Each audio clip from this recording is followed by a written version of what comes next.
Hello friends, welcome to Ellie science. आज हम study करने वाले हैं अंतःपर्दवी जालिका, एंडोप्लाज्मिक रेटिकुलम। देखो, एंडो का मतलब होता है अंदर, अंतः, ठीक है, अंदर। अंतः का मतलब यही है। परद्रव्यी प्लाज्मा यानी जीव द्रव्य के लिए शब्द काम में लेते हैं। अंतःद्रव्यी जालिका भी कहीं कहीं पर नाम मिलता है। और रेटिकुलम का मतलब जाल। तो ये जीव द्रव्य में जाल जैसे दिखाई देता है, इस वजह से इसका नाम कैसा हो गया, एंडोप्लाज्मिक रेटिकुलम। यानी झिल्लियों का एक जाल बनता है, एक नेटवर्क लाइक स्ट्रक्चर बनती है मेम्ब्रेन की। इस वजह से इसका नाम क्या हो जाता है, रेटिकुलम। तो आप नोट कर लें, जहाँ पर भी आपको रेटिक्यूल नाम मिले, क्या नाम मिले, रेटिक्यूल नाम मिले, उसका मतलब होता है जाल। ये कई जगह पर आपको काम आएगा। जैसे हम ये 12th क्लास में पढ़ेंगे, वृषण के अंदर होता है रेटे टेस्टिस। इसी तरह हमारे जो एड्रिनल ग्लैंड होती है, एड्रिनल ग्रंथि जो होती है, उसमें होता है जोना रेटिकुलेटा। तो रेटिक्यूल यानी जाल से। और इसकी खोज किसने की थी, इसकी खोज पोर्टर साइंटिस्ट है, उनके द्वारा की गई 1945 में, 1945 के अंदर इनकी खोज हुई थी। ये जो अपना केंद्रक होता है, ठीक है, केंद्रक के साथ में पाया जाता है। कोशिका के अंदर हम पढ़ते हैं कि कोशिका है, उसमें केंद्रक होता है, और ये केंद्रक की झिल्ली के साथ में ऐसे चिपका हुआ रहता है, ठीक है, और काफ़ी स्थान घेरता है। कोशिका के अंदर बहुत ज़्यादा स्थान घेरता है ये। अब ये जो बना होता है, ये 3 चीज़ों से मिलकर बना होता है। कुंडिका, बहुवचन कुंडिकाएँ हो जाएगा यानी सिस्टर्नी। दूसरा होता है पुट्टिका, वेसिकल्स। और तीसरा है नलिका, ट्यूब्यूल्स। इन 3 चीज़ों से मिलकर ये बना होता है, ठीक है। अब ये कुंडिका क्या है, ये इस तरह की पतली लंबी नलिका जैसी संरचना होती है, ठीक है, जैसे मैंने यहाँ डायग्राम में बनाया है। और इनके जो यहाँ की जो भाग होगी, इनको हम कहेंगे अवकाशिका। अंदर का भाग क्या कहलाएगा, अवकाशिका, या हम इसको कहते हैं ल्यूमेन। तो यहाँ इसके अंदर का ये जो भाग रहेगा, इसको हम क्या कहेंगे, ल्यूमेन कहेंगे। और जो कुंडिका होती है, इसमें कोई शाखा नहीं होती, यानी ये अशाखित होती है, अशाखित होती है, ठीक है, यानी हम बोल देते हैं अनब्रांच्ड होती है ये। और ये ज़्यादा देखने को मिलती है RER में। अब ये RER क्या है, ये आगे पढ़ने वाले हैं।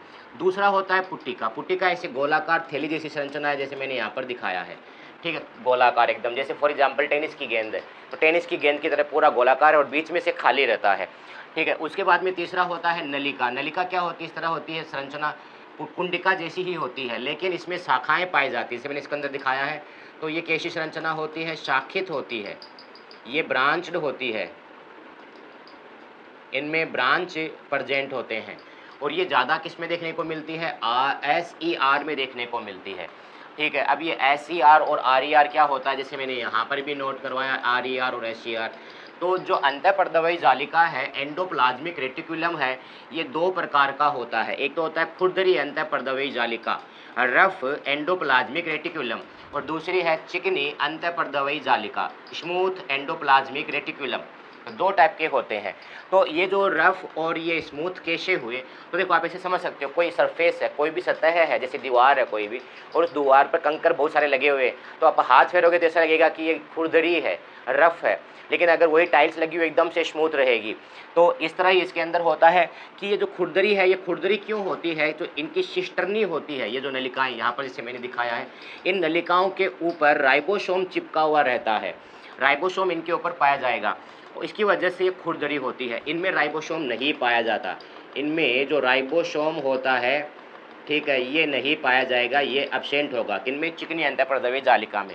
अब ये राइबोसोम जुड़ता है एक प्रोटीन के द्वारा जुड़ता है, ठीक है। इनको चिपकाने के लिए प्रोटीन चाहिए, जिसका नाम होता है राइबोफोरिन प्रोटीन। राइबोफोरिन प्रोटीन एक है, उसके द्वारा ये इनसे SER से चिपका हुआ रहेगा, उसकी जो झिल्ली है उनसे चिपका हुआ रहेगा। हाँ, तो यहाँ से याद आ गया, ये झिल्ली आबद्ध कोशिकांग है, एक ही झिल्ली से बना होता है, तो हम बोल देंगे एकल झिल्ली आबद्ध, एकल झिल्ली आबद्ध कोशिकांग। ये झिल्ली से बना हुआ कोशिकांग है, यानी हम बोल देंगे सिंगल मेम्ब्रेन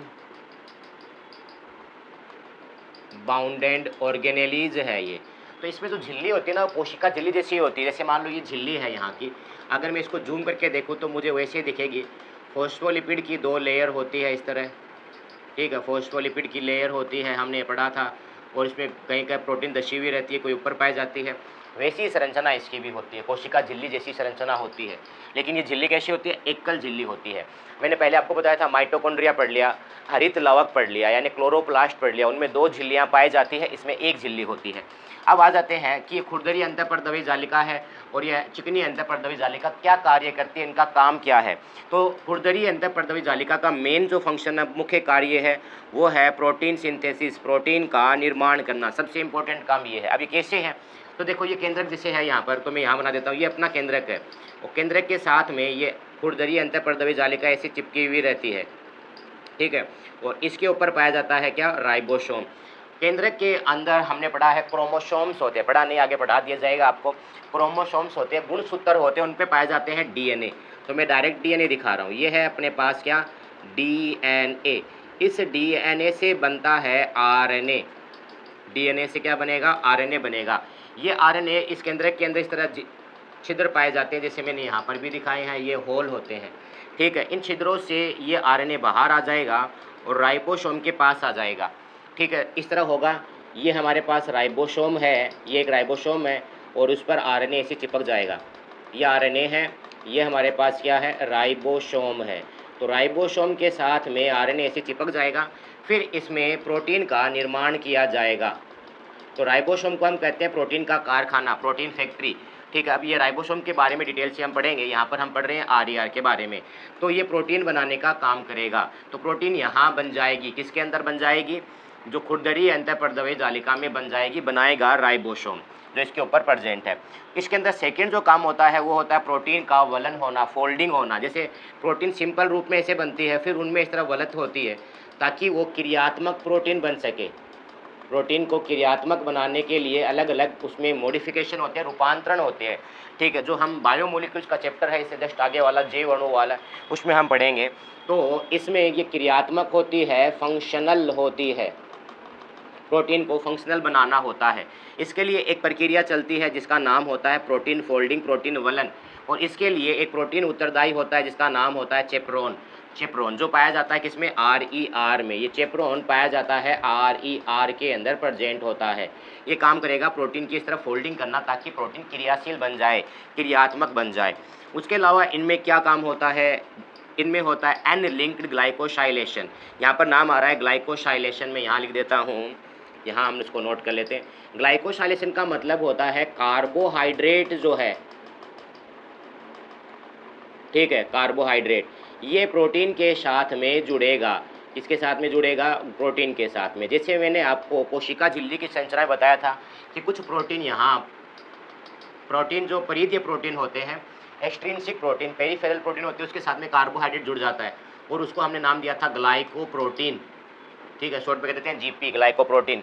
तो ग्लाइकोप्रोटीन बनाने के लिए ग्लाइकोलाइसाइलेशन की प्रक्रिया होती है, इसमें कार्बोहाइड्रेट प्रोटीन के साथ में चिपकेगा। तो इसको हम एक दो टाइप की होती है, एक तो होता है O लिंक्ड, ठीक है, और एक होता है N लिंक्ड। O लिंक्ड और N लिंक्ड। O लिंक्ड जो होता है ये गोल्जी बॉडी में होता है, जो नेक्स्ट वीडियो में हम पढ़ने वाले हैं। गोल्जी बॉडी जो होता है, गोल्जी काय, उसमें होता है। और N लिंक्ड ग्लाइकोसाइलेशन होता है कहाँ पर? RER के अंदर होता है, खुरदरी अंतःपर्दवी जालिका के अंदर होता है। तो ये हो गया हमारे पास N लिंक। अब आपको इनके बारे में डिटेल से जानना है कि N लिंक्ड ग्लाइकोसाइलेशन क्या होता है, O लिंक्ड ग्लाइकोसाइलेशन क्या होता है, तो आप कमेंट करके मुझे बताएं, इसके लिए अलग से वीडियो बना दिया जाएगा। नेक्स्ट हम स्टडी करते हैं कि यहाँ पर जो RERS में एक काम और होता है जिसका नाम होता है disulphide bond formation. Disulphide बंध का निर्माण, फॉर्मेशन का मतलब होता है निर्माण। अब इसका मतलब क्या होता है? तो मैंने आपको बताया है कि जो नॉर्मल जो प्रोटीन बनती है वो ऐसे बनती है, एक सीधी संरचना होती है प्रोटीन, इसको कहते हैं प्रोटीन की प्राथमिक संरचना। तो ऐसे कई प्रोटीन है वो आपस में जुड़ते हैं, और प्रोटीन आपस में जुड़ने के लिए उनमें डाई सल्फाइड यानी 2 सल्फर बंध आपस में मिलते हैं। उनमें अमीनो अम्ल होता है सिस्टीन, मिथ्योनिन, ये मिलकर क्या करते हैं? इसे डाई सल्फाइड बॉन्ड बनाते हैं। मेथियोनिन, ठीक है, सिस्टीन, ये इनके अंदर सल्फर होता है। तो 2 सल्फर, जैसे इसका सल्फर आ जाएगा, इसका सल्फर आ जाएगा, और ये आपस में मिलकर डाई सल्फाइड बंध बनाते हैं। और ये प्रक्रिया भी कहाँ होती है? RER में होती है। इसी वजह से ही ये क्रियात्मक प्रोटीन बन पाती है, यानी काम करने वाली प्रोटीन। तो जैसे यहाँ प्रोटीन बनती है ना, ये काम करने वाली क्रियाशील नहीं होती, फिर बाद में क्रियाशील होती है। तो ये सब कार्य कहाँ होते हैं? RER में होते हैं। नेक्स्ट हम देखते हैं चिकनी अंतःपर्दवी जालिका क्या काम करती है। तो मैंने आपको बता दिया कि इसके ऊपर राइबोसोम नहीं पाए जाते, इसकी वजह से ये चिकनी दिखाई देती है। ये ज़्यादा बनी किनकी होती है, नलिकाओं की बनी होती है और पुट्टिकाओं की बनी होती है, वेसिकल्स एंड ट्यूब्यूल्स की बनी होती है। अब इसका जो मेन फंक्शन है वो होता है वसा, जो लिपिड होता है वो स्टेरॉइड जैसे हो गया, हमारे अंदर हॉर्मोन्स होते हैं स्टेरॉइड हार्मोन, जैसे आपने नाम सुना होगा टेस्टोस्टेरोन, ठीक है, या ग्लूकोकॉर्टिकॉइड्स, मिनरलोकॉर्टिकॉइड्स, ये सब हार्मोन है। इन हार्मोन्स को बनाने के लिए ये स्टेरॉइड हार्मोन होते हैं। तो ये काम कौन करता है, SER करता है। इनके अलावा कोलेस्ट्रॉल भी बनाया जाता है। यहाँ पर कोलेस्ट्रॉल बनाने का काम करता है SER में होता है, स्टेरॉइड बनाने का काम भी SER में होता है और वसा का निर्माण भी SER के अंदर होगा, ये ध्यान रखना है, ठीक है। अब देखें, यहाँ से तो प्रोटीन बन गया, यहाँ से वसा आ गई, कोलेस्ट्रॉल आ गया। तो कोशिका झिल्ली की संरचना में मैंने आपको बताया था कि इनमें प्रोटीन पाए जाते हैं, इसे धसे हुए भी रहते हैं, बाहर भी रहते हैं। तो और लिपिड की, फॉस्फोलिपिड की 2 परत पाई जाती है। इनके अलावा मैंने बताया था इनमें कोलेस्ट्रॉल भी होता है। तो इसका मतलब ये RER और SER मिलकर क्या करते हैं, कोशिका जो झिल्ली होती है उसके निर्माण में भाग लेते हैं।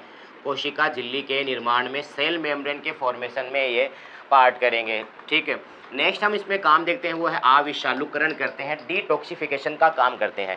अब इसका मतलब क्या हुआ कि जैसे हम कोई दवाएं लेते हैं तो आपने कभी देखा होगा जो यूरिन है, मूत्र है, जो पेशाब है, ये ज़्यादा पीले रंग का आता है। उसका रीज़न ये है कि हम कोई भी दवाएं ले रहे हैं या कोई ऐसी चीज़ खा रहे हैं उसमें थोड़ा सा अविषालुपन है। अविषालु का मतलब थोड़ा सा टॉक्सिक है, बॉडी के लिए अच्छा नहीं है, हानिकारक है।